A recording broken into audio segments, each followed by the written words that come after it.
ओम नमः शिवाय, हर हर महादेव, जय महाकाल। कैसे हैं सब लोग? देखिए 20 सितंबर को पड़ रही है ऋषि पंचमी का दिन, और जो ऋषि पंचमी का दिन होता है अपने आप में बहुत ही महत्व रखता है। चाहे पद्म पुराण उठा लीजिए, चाहे विष्णु पुराण, चाहे मत्स्य पुराण और शिव महापुराण में भी इस दिन का खास महत्व बताया गया है। पूज्य गुरु जी हमेशा अपनी कथाओं में 2 दिनों का बहुत खास करके वर्णन करते हैं। एक होता है गुरु पूर्णिमा और दूसरी होती है ऋषि पंचमी के दिन।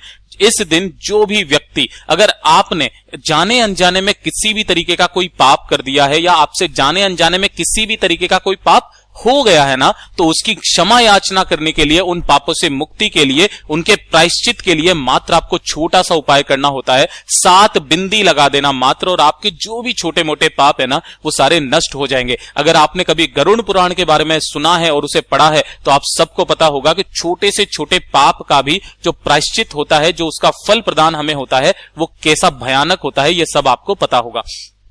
तो हमें कई बार नहीं पता होता है कि भैया हमने कौन सा गलत काम कर दिया है या कौन सा पाप हमें हो गया है। तो ऋषि पंचमी के दिन उन सभी पापों से आपको मुक्ति मिलती है, सारे पापों की क्षमा भी मिलती है। छोटा सा उपाय है, मात्र 7 बिंदी आपको लगा देनी होगी। एक दिन मिला है आपको, ऋषि पंचमी के दिन जरूर कीजिएगा। पूज्य गुरु जी की कथा से सुन करके और समझ करके पूरे उपाय को बड़े ही विस्तार से बताऊंगा, परंतु उससे पहले आप सबसे एक छोटी सी गुजारिश करूंगा कि जो लोग पहली बार आए हैं चैनल को सब्सक्राइब जरूर कीजिएगा और वीडियो को लाइक करके महादेव जी का कोई सा भी प्यारा नाम कमेंट बॉक्स में लिखना मत भूलिएगा। इस पूरे वीडियो के अंदर हम लोग 3 महा उपायों के बारे में बात करेंगे, जिसमें पहला उपाय आपके पापों का नाश करेगा। आपके जो भी गलती से पाप हो गए हैं उनकी क्षमा याचना होगी। दूसरा, आपके घर में अगर धन संपदा की बिल्कुल भी कमी नहीं है ना, तो जिस घर में ऋषियों का आशीर्वाद होता है ना, उस घर से माता लक्ष्मी जी कभी दूर नहीं जाती है, ये चीज ध्यान रखना। और तीसरा, आपके घर की सुख शांति समृद्धि और संपदा को बढ़ाने के लिए, आपके कुल को आगे बढ़ाने के लिए होगा। ध्यान से सुनना, समझने की कोशिश करना। आप सभी लोगों को बात पता है कि जो ऋषि पंचमी का दिन होता है वो समर्पित होता है 7 ऋषियों को, जिन्हें हम सप्त ऋषि भी कहते हैं। अगर आपको इन सप्त ऋषियों का नाम नहीं पता है तो मैं आपको बता देता हूं।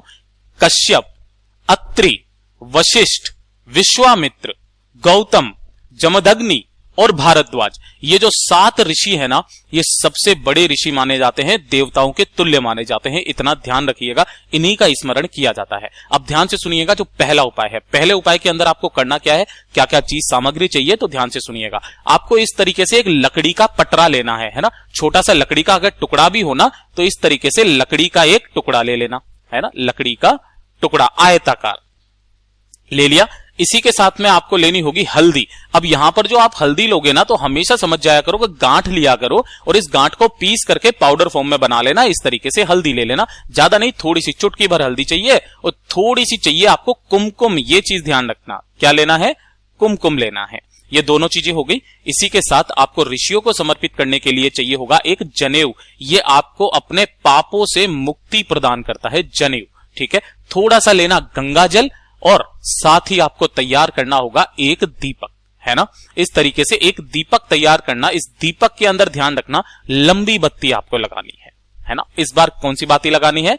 लंबी बाती लगाना, और गाय माता का घी भरना, गाय का घी भरना। और इसी के साथ में जितने हो सके ना आपको फूल लेने हैं, लेकिन ध्यान रखना आपको इस वाले उपाय में सिर्फ और सिर्फ पीले फूल चाहिए, है ना।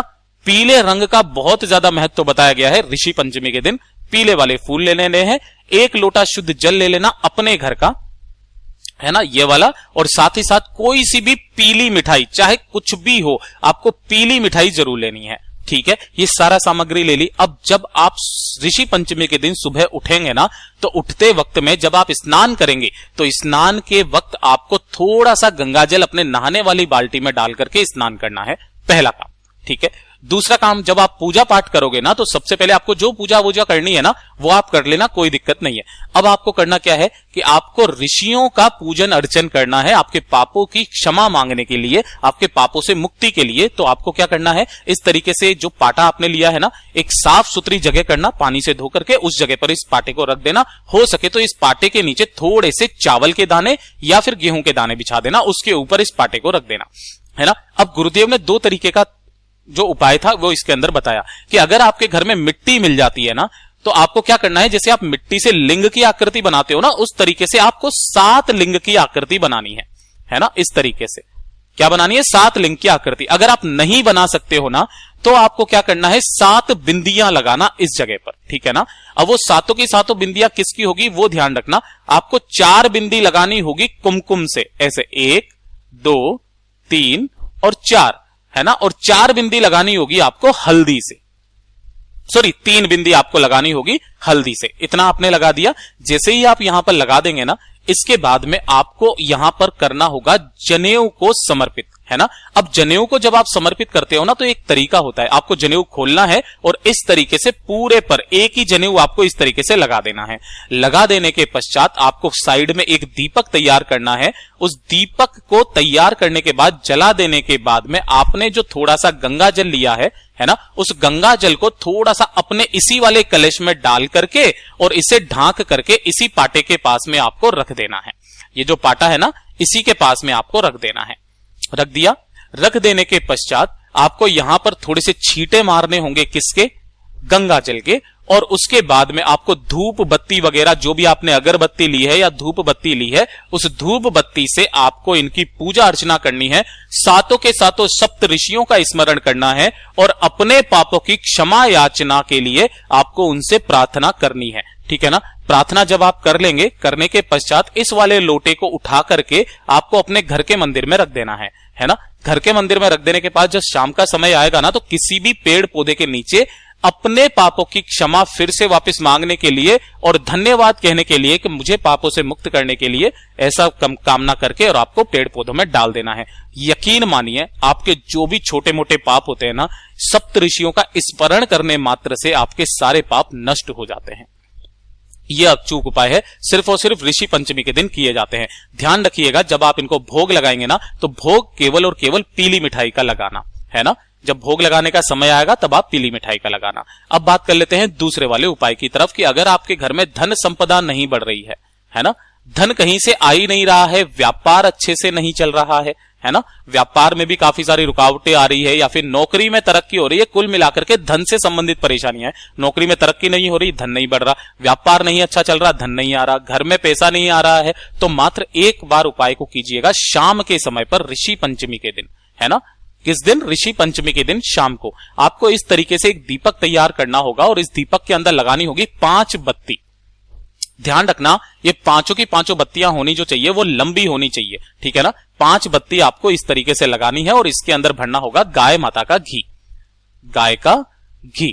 अब इस वाले एक दीपक को लेकर के, साथ ही साथ 1 लोटा शुद्ध जल लेकर के आपको पहुंच जाना होगा कहां पर? पीपल के वृक्ष के पास में, ठीक है ना, ऋषि पंचमी के दिन। और इस वाले दीपक को 1 लोटा शुद्ध जल जिस जगह पर आप समर्पित करेंगे ना, पिपलेश्वर महादेव जी का स्मरण करके या सप्त ऋषियों का स्मरण करके, उसी जगह पर आपको उस दीपक को, 5 बत्ती वाले दीपक को लगा देना है। अगर आपके आसपास पीपल का वृक्ष नहीं मिलता है, तो गुरुदेव ने दूसरा बताया कि पीपल का वृक्ष ना मिले तो किसी भी वट वृक्ष के नीचे आप ये वाला उपाय कर सकते हो। वट वृक्ष भी ना मिले तो आप बेल पत्र के पेड़ के नीचे जाकर के इस उपाय को कर लेना। तीनों में से जो पेड़ मिल जाए ना, उसी वक्त में कर लेना। आपके घर में कभी भी धन का जो भी अभाव है ना, वो हमेशा के लिए खत्म हो जाएगा, धन की समस्या कभी रहेगी नहीं, ये चीज ध्यान रखिएगा। अब जो तीसरा उपाय बात करते हैं, वो किस लिए है? देखिए, तीसरा उपाय, जो भी ऋषि पंचमी आ जाए ना, तो ऋषियों को जो समर्पित होता है वो होता है दान, है ना। अब दान के तौर पर क्या है कि अगर आप उन्हें अपने घर पर बुला सको, किसी भी 5 ऋषियों को, अब ऋषि नहीं मिलते तो आप अपने मंदिर के जो पुजारी है ना, 5 मंदिर के पुजारी, है ना, उन 5 मंदिर के पुजारियों को अपने घर पर बुला करके उन्हें खाना खिलाना है ना, उन्हें भोजन प्रसादी करना है। ध्यान रखना, भोजन के अंदर पीली मिठाई जरूर होनी चाहिए, है ना, पीली मिठाई जरूर होनी चाहिए। और जब वो भोजन कर ले, उन्हें दक्षिणा देनी है। दक्षिणा के साथ में ध्यान रखना, सबसे महत्वपूर्ण चीज, कोई सा भी पीला कपड़ा, चाहे अंगोछा दे दीजिए आप, चाहे आप पूरे कुर्ते पजामे दे दीजिए, कुछ भी दे दीजिए, आपको पीले रंग की चीज का भेंट करना है उन ऋषियों को और उनसे आशीर्वाद लेना है। और जब भी आप उन्हें यहां पर भेंट करेंगे तो आपको इसके अंदर 5 तरीके के अनाज आपको यहां पर रखने हैं। अब वो 5 तरीके के अनाज, थोड़े से आप ले लेना चावल, थोड़े से आप ले लेना गेहूं, थोड़े से आप ले लेना धान, इस तरीके से थोड़ी सी मूंग ले लेना। इस तरीके से आपको 5 प्रकार के अन्न जो रहते हैं ना, उन्हें दान में देना है। दान में देने के पश्चात उनसे आपको थोड़ी सी कामना करनी है कि इनमें से थोड़ा सा कुछ आपको दे दे। जब वो थोड़ा सा आपको कुछ इसमें से दे, सभी के लिए उनकी एक पोटली बना लेना, अपने घर पर रख देना। जिस घर में ये पोटली रखी रहती है ना, उस घर से कभी भी धन संपदा वैभव की कमी नहीं रहती है, हमेशा सुख शांति समृद्धि रहती है, कलेश नहीं होता, उस घर में कभी भी अकाल मृत्यु नहीं होती है। इतना अद्भुत सा उपाय है जो सिर्फ और सिर्फ ऋषि पंचमी के दिन किया जाता है। गुरुदेव ने जैसा बताया वैसा आसान भाषा में आपको बताने का संपूर्ण प्रयास किया। वीडियो अगर पसंद आया हो तो लाइक जरूर करना, साथ ही साथ चैनल को सब्सक्राइब जरूर कीजिएगा।